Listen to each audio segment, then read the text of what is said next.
Harry Potter ini keren banget. Saya pengikutnya setia dari zaman pertama kali dia terbit. Jadi zaman 97-98 waktu itu saya masih SD, ingat banget tuh kayak ke mungkin di Indonesia nggak tahu ya 99 mungkin atau 2000 gitu ke Gramedia beli masih yang versi bahasa Inggris, nggak ngerti-ngerti amat bahasa Inggris, versi Indonesia yang keluar beli lagi gitu, bahasa Inggris keluar beli bahasa Inggrisnya lagi, bahasa Indonesia keluar beli lagi dan seterusnya.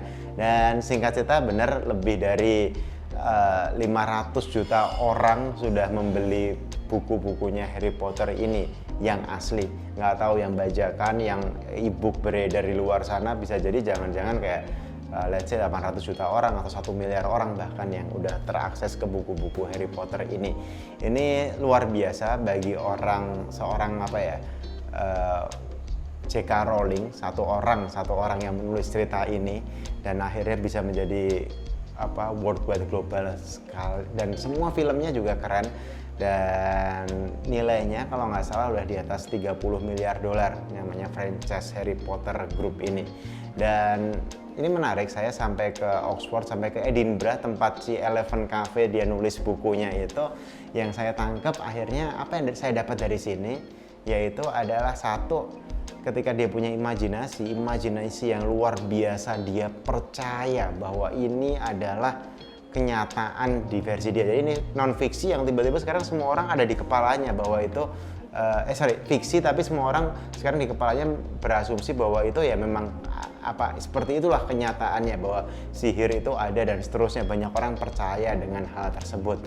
Karena apa? Karena dia mendetailkan semuanya. Makanya satu buku, satu novel tebel tuh nggak cukup, bahkan butuh sampai kayak 7 novel tebel-tebel semua dan buku-buku selanjutnya yang mengiringi itu, kayak itu literally gimana dia menjabarkan imajinasinya. Bagi saya yang baca semua bukunya terlebih dahulu sebelum nonton film, itu juga kecewa karena di buku ini di kepala saya adalah seperti ini, ketika di film tidak sama dengan kepala saya. Itu yang dibilang Albert Einstein, imagination itu sangat-sangat powerful. Jadi si J.K. Rowling berhasil membuat imajinasi pembacanya berliar banget. Bayangin, oh Harry Potter tuh kayak gini, rumahnya kayak gini, sekolahnya kayak gini dan seterusnya. Saya juga mengunjungi tempat-tempat syutingnya di Inggris, itu juga luar biasa sih. Memang dia ternyata nulis di Edinburgh itu, di Scotland itu memang sekelilingnya suasananya seperti itu, kastil-kastil tuanya, gang-gang sempitnya itu. Jadi dia tiap hari bisa jadi hidupnya memang di situ dengan suasana itu, sehingga dia bisa menceritakan dengan sangat detail apa yang dia bayangkan itu terlihat nyata. Dan kalau kita tarik sekarang, dulu misalnya saya kaget juga ketika dia bilang ini ada foto yang bisa gerak-gerak sendiri di zaman itu ya. Sekarang ya kalau kita foto gerak-gerak sendiri banyak banget, ada frame-frame foto yang dia menyimpan gambar foto atau video yang bisa gerak-gerak. Jadi basically yang dulu dia gambarkan sebagai magic sekarang adalah teknologi gitu. Jadi kayak mobil terbang gitu, sekarang mobil terbang juga udah ada dan seterusnya. Banyak sekali cerita-cerita tersebut. Dan pelajaran berikutnya adalah berkali-kali dia ngirim cerita itu ke publisher, ditolak, dan akhirnya ada publisher yang mau. Seperti saya dulu, zaman dulu banget ya, nulis buku itu iseng sama temen nulis buku dan ngirim, belajar di situ. Ngirimnya benar-benar literally ke lebih dari 100 penerbit, dan akhirnya ada satu yang menerbitkan, waktu itu Gramedia Group malah yang nerbitin, yang lain nolak. Itu agak lucu sih.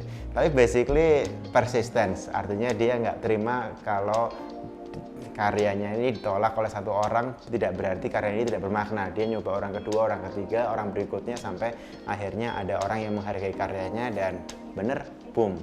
Yang ketiga adalah salaman sama orang besar. Tentu dia di backup orang-orang besar, orang-orang yang di industri entertainment ini bagus sekali. Sehingga kalau sekarang kita ke Edinburgh atau kita ke Oxford, itu benar-benar literally banyak sekali toko-toko Harry Potter ini yang menjual semua atribut Harry Potter. Saya sampai beli si tongkat sihirnya dan seterusnya, itu kayak benar-benar jubahnya, itu semua dijual di banyak toko di sana.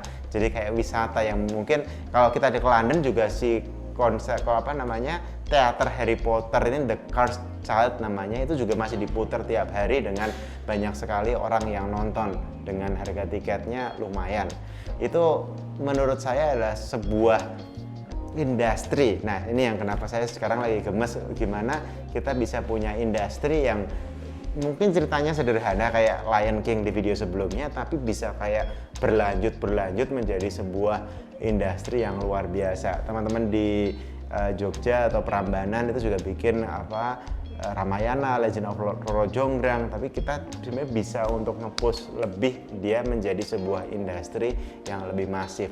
Dimulai dari cerita non-fiksi, dimulai dari masukin imajinasi ke orang-orang tentang cerita tersebut, sehingga akhirnya itu bisa jadi sebuah industri. Itu juga yang saya tangkap dari Jepang, Doraemon, Dragon Ball, itu segala macam. Mungkin Nobitanya masih kelas 5 SD, nggak lulus-lulus, tapi tetap cerita itu diputar, diulik terus, sehingga penggemarnya juga seperti yang saya bilang, anak kecil juga terus bertambah, dan itu akan jadi sebuah industri. Jadi gimana kita bisa masuk ke dalam bawah sadar customer kita, membuat mereka raving fans kita, sehingga apapun yang kita lakukan akan tetap mereka ikuti, termasuk seperti Fantastic Beasts nih booming lagi dan seterusnya, itu kayak sequelnya Harry Potter terus menerus. Thank you.